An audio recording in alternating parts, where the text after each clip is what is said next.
Hello, Riley. Hello. Hi, Lucas. Hi guys. How was everyone today? Doing well. It looks like we have one person in right now. We're sorry for the delay. We had a other meeting that our Zoom account was being used, so trying to get that wrapped up. Oh, no worries. I was just a little concerned for if other people were Oh, trying to join.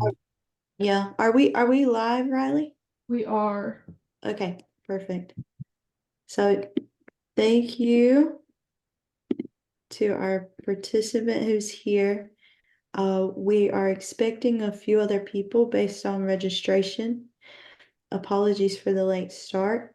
Let's give 30 seconds more. Yep, I see we have two attendees now. So we will just wait very briefly, and in the meantime, we'll start sharing our presentation and we'll get started soon.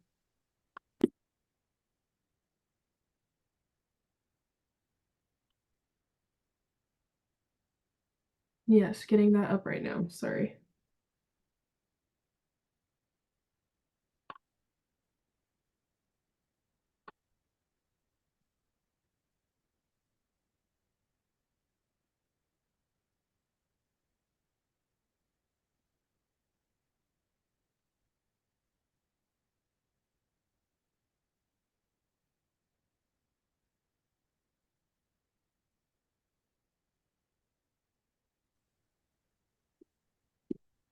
Okay, wonderful. Thank you for sharing that, Riley. It looks like we have two attendees, and I think we'll get started. If you would, folks, take to the chat and tell us who you are, what communities and what TCU you're representing. We'll try to keep this small and friendly, and it'll help us to know where you're coming from.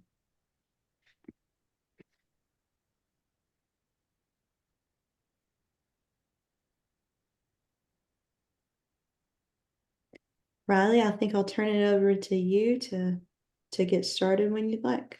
Perfect. I was just turning on those chat settings, so you should um, be able to pop things in the chat now.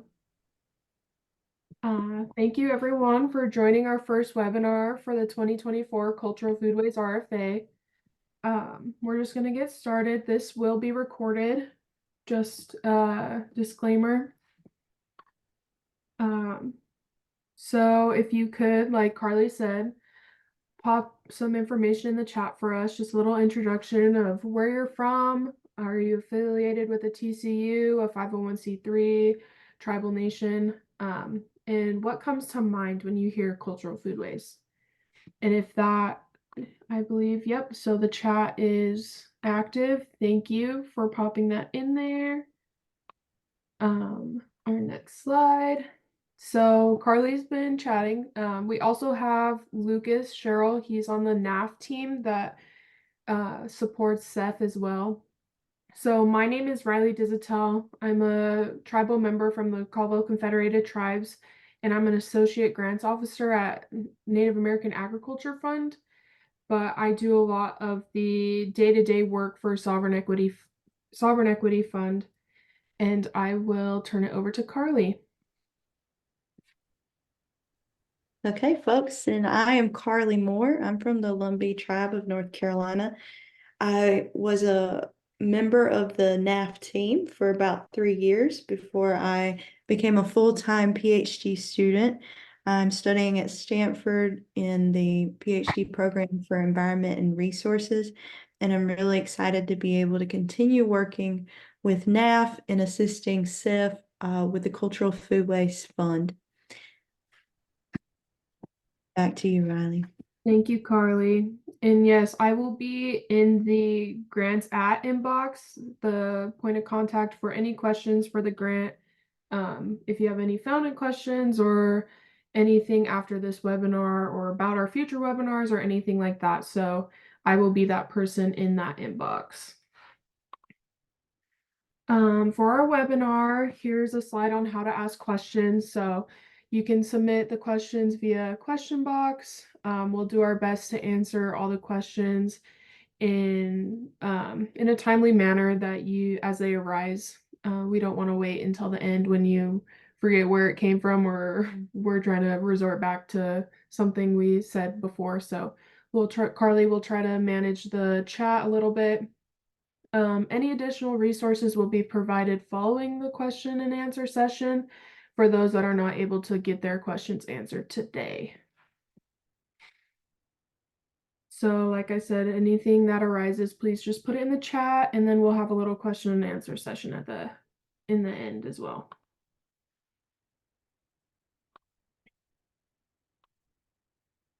So one of Seth's initiatives is the Cultural Foodways Fund, a funding opportunity for tribal colleges and universities that provide capital and capacity building to expand knowledge of the arts and humanities of Native food systems. The mission of the Cultural Foodways Fund is to promote the study, practice, and recognition of Indigenous foods, and agricultural knowledge at TCUs, and create platforms that celebrate community-led, culturally appropriate ways of sharing that knowledge with community members and other institutions. So the Sovereign Equity Fund is a sister organization of the Native American Agriculture Fund, and and was designed to accelerate investments through Indian country agriculture and food systems.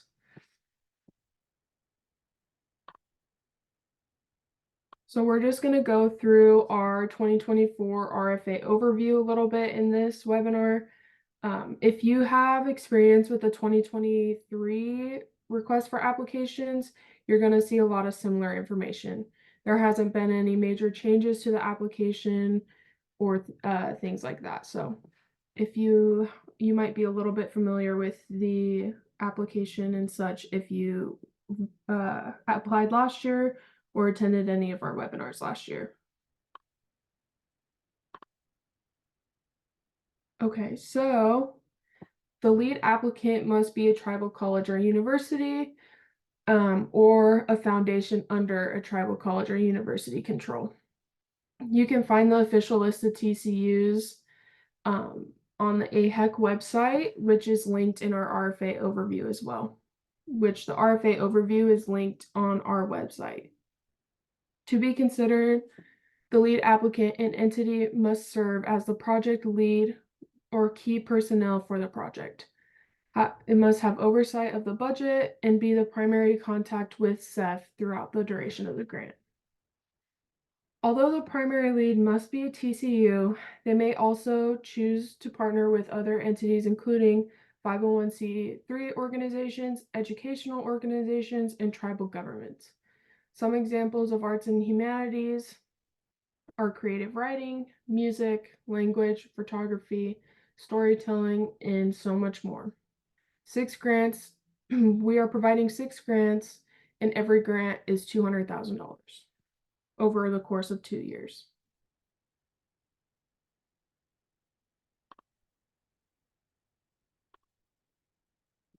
Cultural Foodways, expanding knowledge of arts and humanities of Native food systems, and promote the study and practice of recognition of Indigenous food and agriculture knowledge at TCUs. So at CEF, we use Cultural Foodways as a means to describe the relationship between arts, humanities, and agriculture. We want our applicants to encompass these factors into their projects in a way that broadens the scope of Native food and agriculture systems. However, we do leave it up to each applicant to determine what it means for their tribal community. We have lots of examples in our applications, and there is also a section of not listed just because we don't come from your communities. We don't know exactly what arts and humanities means for each of you. I'm going to pass this slide over to Carly. Thank you. So we think it's really important to be clear about how these applications will be evaluated. First, let me say that given our experience last year, we think that our system works well and we'll stick with that same evaluation scheme. We recruited outside evaluators with expertise in cultural foodways to join us to read each of the applications and to have a conversation about the merits of those. And if you haven't had a chance yet, we'll point you to a link where you can see our inaugural grantees from last year, 6 of your fellow TCUs. The evaluation criteria are linked to the application components. We're really keen on making this a straightforward and easy to access application. And we want to make sure that everything you put in there counts towards your score. You see here that we have a total of 100 points across 6 different criteria. These are explained in depth in our overview that I linked in the chat. Hopefully you'll have the opportunity to go through that. And if you have any questions, let us know. I'll go briefly through each one and then we can dive in deeper if you'd wish. So the first topic criterion is vision. So what we really mean here is, what is your vision for uplifting the arts and humanities of Native food and agriculture? What is the big picture? And why is that important to your tribe, to your TCU, and to your cultural foodways? The second criterion is contribution. So you've just painted us the big picture. The next part is, how do you seek to contribute to that big picture? The big picture could be a 30-year or 50-year plan, but this is a 2-year grant. And so contribution is where we get more specific in saying, I have all of these aspirations, but in the 2 years and through this project, here's what I would seek to contribute. The third criterion is plan. You've told us the big picture, you told us your portion of it. Now, what's your plan to get us there? Give us some activities and timeline. This is a 2-year grant, and you can break it up in a number of ways that make sense to you. But a simple one might be thinking about each year in quarters, so 3 months, and telling us, in the first 3 months, we're going to do this. In the next 3 months, we're going to do that. You might also think about it in terms of your school calendar. You might say in the first term and then the second term. There's lots of ways that you could write out the plan, but the core part of the plan will be a timeline and then the activities you hope to achieve with that timeline. Number 4 is team. This is where you get to brag on your colleagues, brag on your contributors from outside the TCU, the partnerships you have with other organizations, and really tell us about the wonderful people who are going to be part of this project, the experience and education that they bring, their lived experience as well, and then how they're going to contribute to the plan. For example, if you're going to do something related to multimedia, then you would tell us about the person who has that expertise, some things they've done before, and how we know that they'll be great at doing it this time. Next, these next two, all of the ones that I've just mentioned are worth 20 points each. The next two are worth 10 points each, but they're no less important. Longevity and evaluation. Longevity is, how will you build a foundation for continued work? Going back to that point about vision, I mentioned it could be a 30-year or 50-year vision. This is only a 2-year project. But what are you doing? What seeds are you planting during these 2 years to help the rest of that come to fruition? That's what longevity means to us. So just a simple paragraph talking about, when this project formally ends, here's how we'll continue on the work through other means. And then finally, evaluation. 2 years is enough time for us to look back at what we've done and to think about what we might have done differently.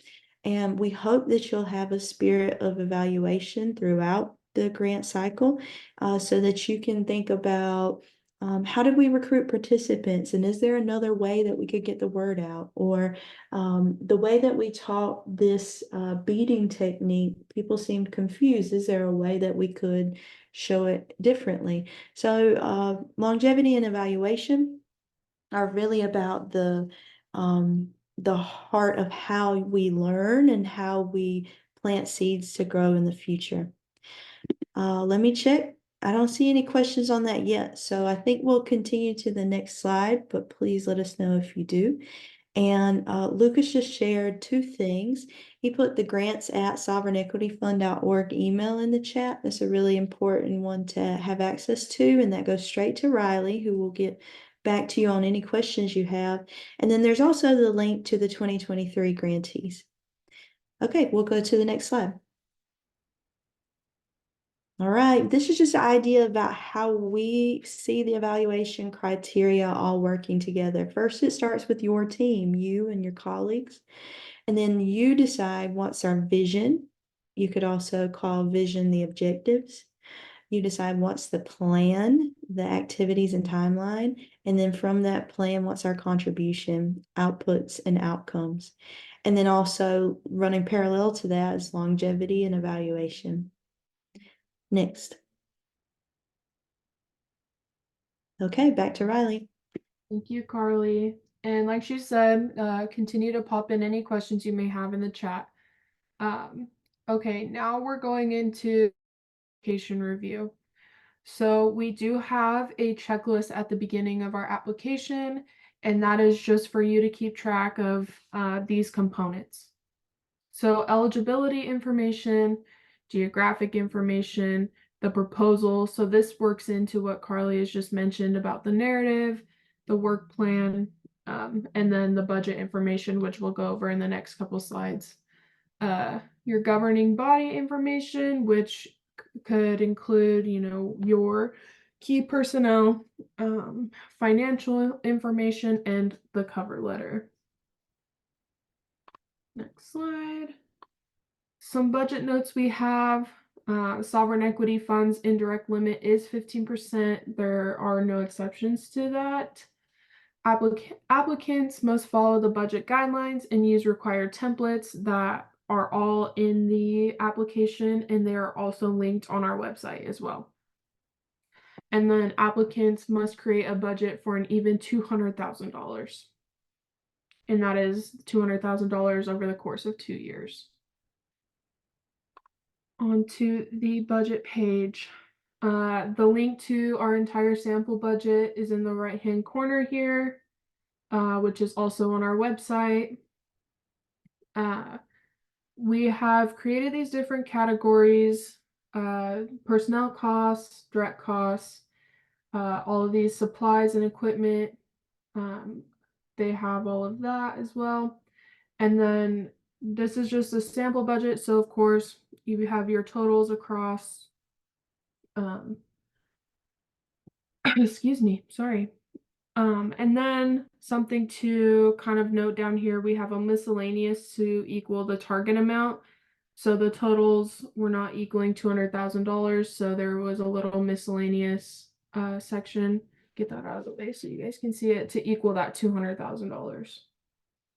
Carly, anything you want to know on this slide as well? Yeah, thank you, Riley. When it comes to budget, we highly encourage you to look at the budget guidelines before you get started. And I know you have your own internal budget guidelines, and so sometimes that can be a lift to try to rectify those together. So I think the earlier the better. As Riley mentioned, we have required templates that we'd like you to use. The template is an Excel spreadsheet that I'm sure you're very familiar with, and it looks just like the screenshots that you have here. As you're going through and building your budget, if you have questions, please reach out to us. We can answer questions about the process and if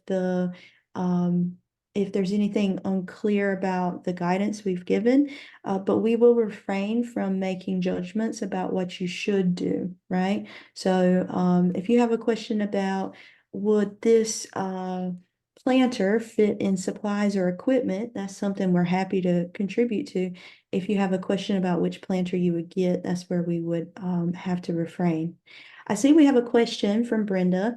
If IDC is set at 15%, is that on the total direct costs, even if the negotiated for a TCU is on salary/wages only? This is a really good question. We are a private nonprofit organization. And so we set our indirect costs separate from any negotiated indirect costs you might have with the federal government or other agencies. The way that we calculate indirect costs is that you can add your personnel and direct costs together, and then you can take 15% of that as your indirect. Okay, so if you have a policy that is more restrictive than that, we'd be happy to talk with you about it. But for our purposes, you can follow our equation there. Now, some folks have negotiated rates that are higher than 15%. And unfortunately, based on our governing documents, we are not able to honor that, okay? So I guess the final thing I'll say here is you can use our formula, 15% of personnel and direct, but we can't go higher than 15%. If your organization doesn't allow you to have 15% on the direct, reach out to us and let's talk one-to-one and maybe even get some of our finance folks in the room because we want to be as helpful as possible. Okay, thank you, Brenda. She said I can move on. She got her answer there. But that was a really great question. Back to you, Riley. Thank you for all that, Carly. On to the next slide. Okay, so critical deadlines, combining guidelines and deadlines there. Cultural Foodways, our RFA closes July 1st, 2024 at 11:59 p.m. Central Time. So an important note is NAF, Native American Agriculture Fund, also has their request for applications open, and that deadline is May 1st, and ours is July 1st. They are two separate deadlines. So if you're applying for both funding or you're stressing and see something about May 1st for SEF, just know they are two separate deadlines. So again, Cultural Foodways request for applications closes July 1st. Little reminder there's no opportunity to edit the application after that deadline. So make sure everything is submitted. And if you have any problem submitting or anything like that, just again, reach out to that grants at inbox. And then my phone number is also on the website, I believe, but I will pop it in the chat real quick. So that should be in there. That is my phone number, Riley. Okay, on to the next slide. So this is our Found It application. If you have made an account with the Native American Agriculture Fund website, it is two separate websites, and you will need to make a new one under Sovereign Equity Fund. So again, just click this Create New Account button, enter all your information, and we also have a Found It application tutorial on our website. So if you need any additional questions, there's a little video for that. Okay. All right, well, I click through here. So this is the link to our website, sovereignequityfund.org. This is what will pop up on there, the QR code. So all of our budget guidelines, templates, our RFA overview, everything that we've talked, the Found It application tutorial that I just mentioned, everything we've talked about is on this website. Nothing's a secret. We want to help you as much as possible, make sure our resources are repeated across multiple platforms. So yes, if you have any questions or anything like that, all my contact information is also on this website. Okay, we have finished our little Does anybody have any questions? I'm going to see if I can unmute everybody.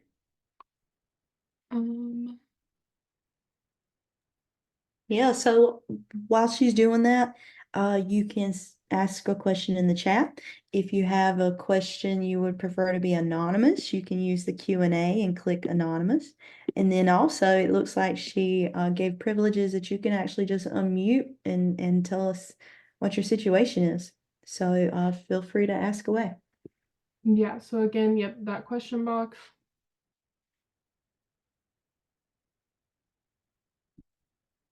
During this time, if you're thinking of any questions, here again, grants at sovereignequityfund.org, and then by phone or voicemail, this is my number, 479-790-2233.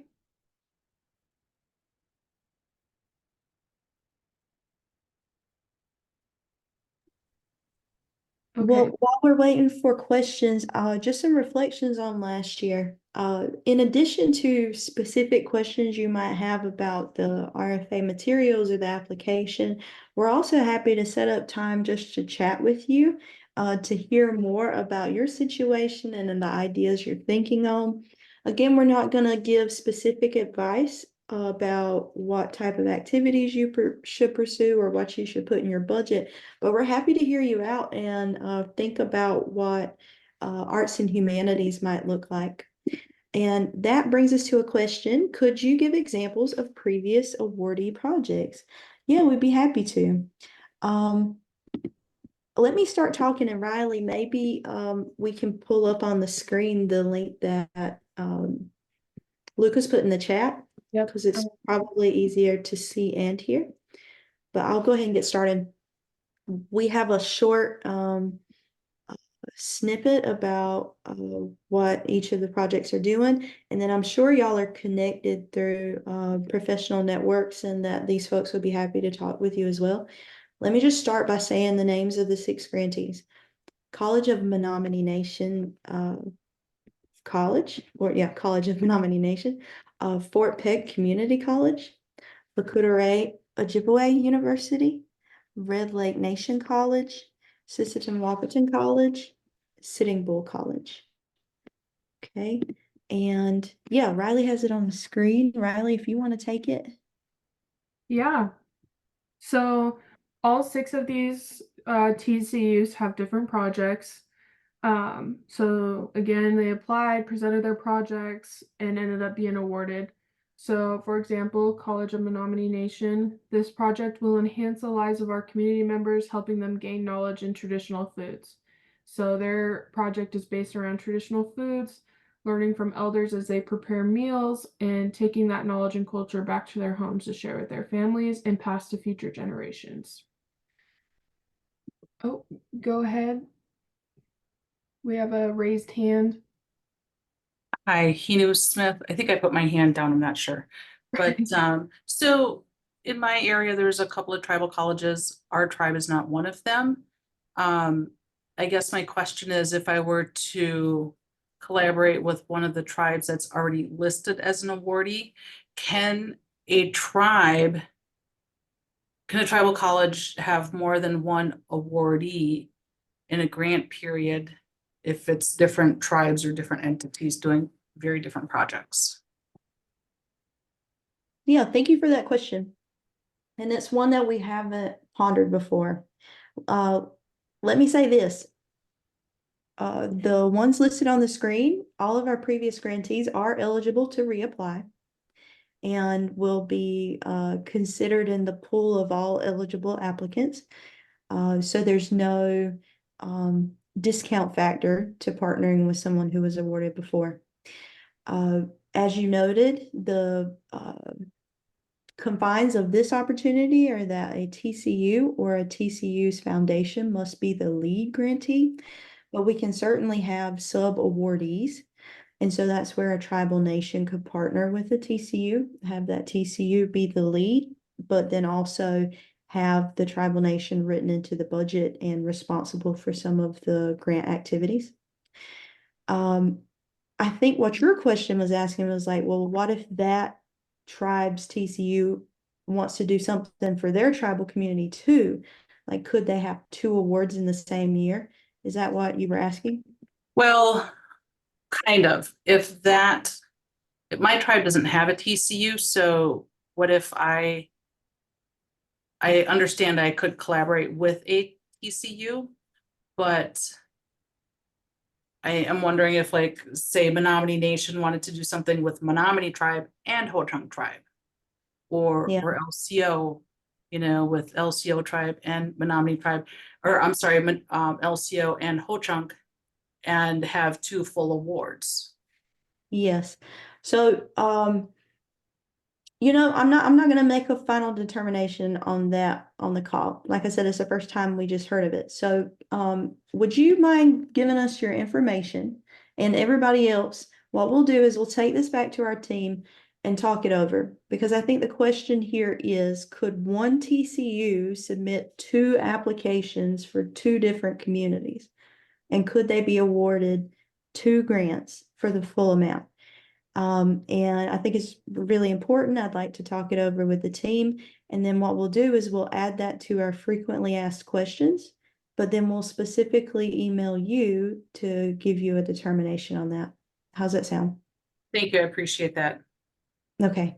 And, there's another way about this too. I don't want to speak out of turn about which grantee it is, but we do have tribal colleges that serve multiple tribes, and they've found ways in one grant to serve those multiple communities, right? So they take the budget and divide it as they need to and run programs in three separate communities.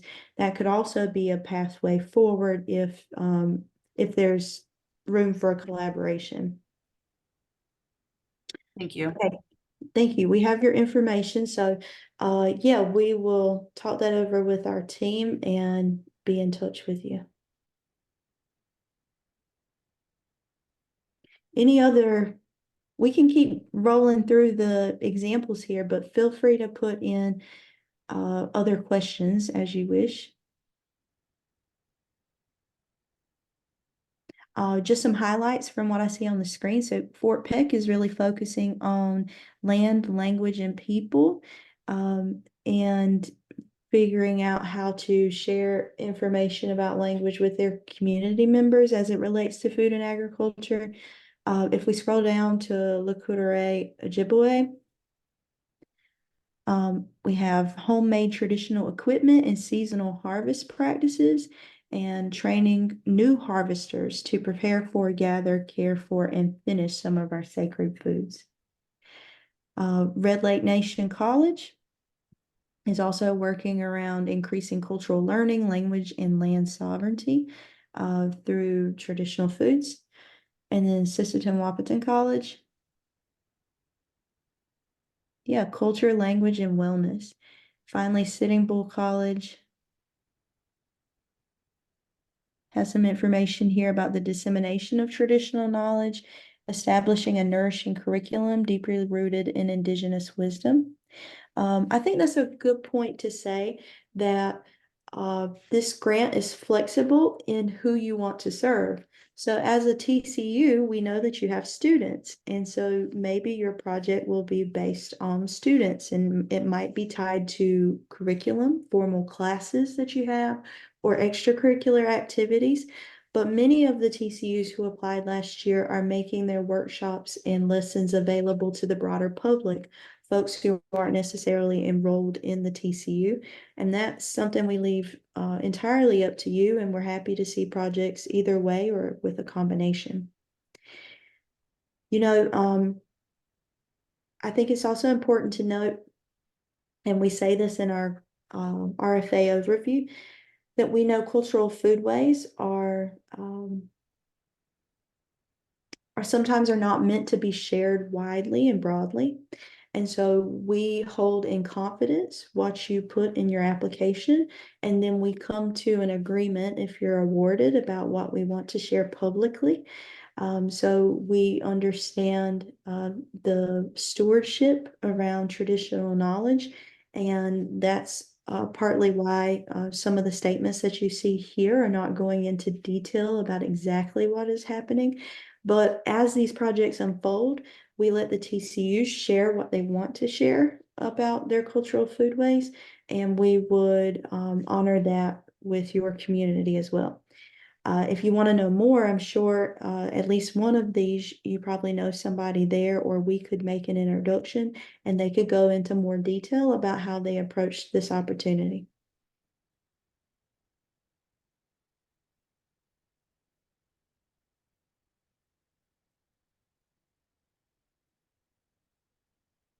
Thank you, Carly. Does anybody have any other questions?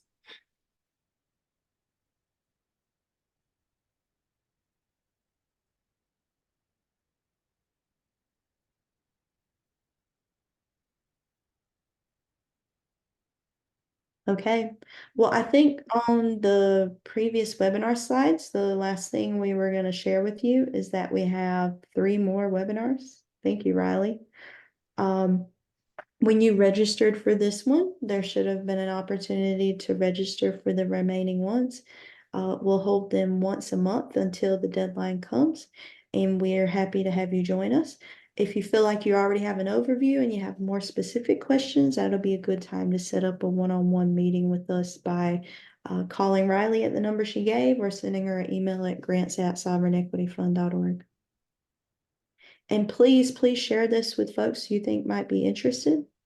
We are recording this webinar, and later this week we'll have it posted to the website, so you'll be able to reflect on it.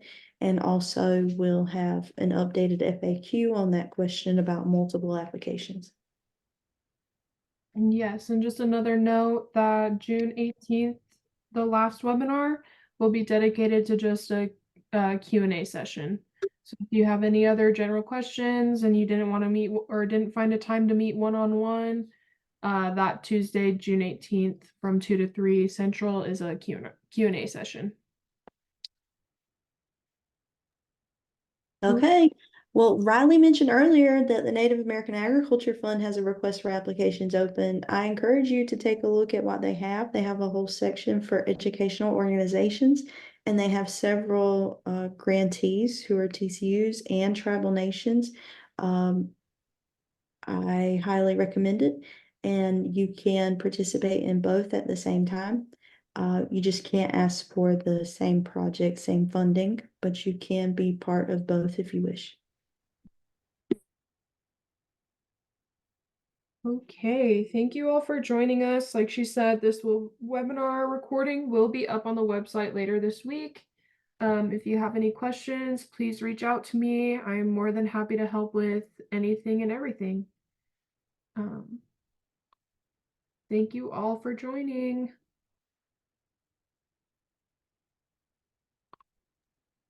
Thank you.